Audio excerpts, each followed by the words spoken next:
முதலிரவுக்கு வந்த கணவரிடம் கத்தியை காட்டி மனைவி மிரட்டிய சம்பவம் பெரும் பரபரப்பை ஏற்படுத்தியுள்ளது.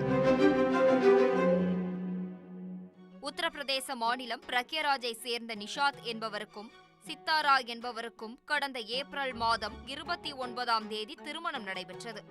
இதனைத் தொடர்ந்து நடைபெற்ற திருமண வரவேற்புக்கு அடுத்து முதலிரவுக்கு ஏற்பாடு செய்யப்பட்டது.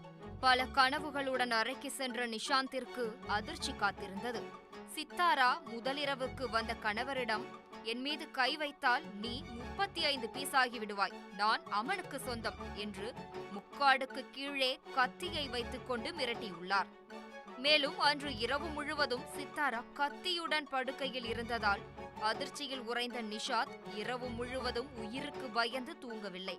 இது தொடர்ந்து 3 நாட்களுக்கு நடந்துள்ளது. இதனால் மன அழுத்தத்தில் இருந்த நிஷாத் நடந்தவற்றை குடும்பத்தாரிடம் தெரிவித்துள்ளார்.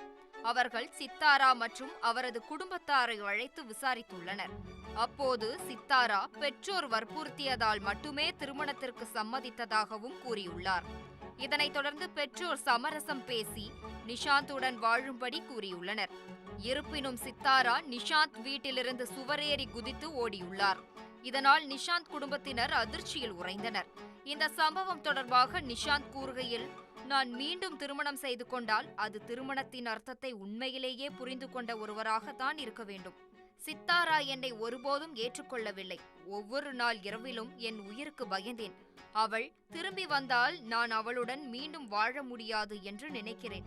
அந்த பயம் இன்னும் நீங்கவில்லை என்றார். இந்த சம்பவம் அந்த பகுதியில் பெரும் பரபரப்பை ஏற்படுத்தியுள்ளது.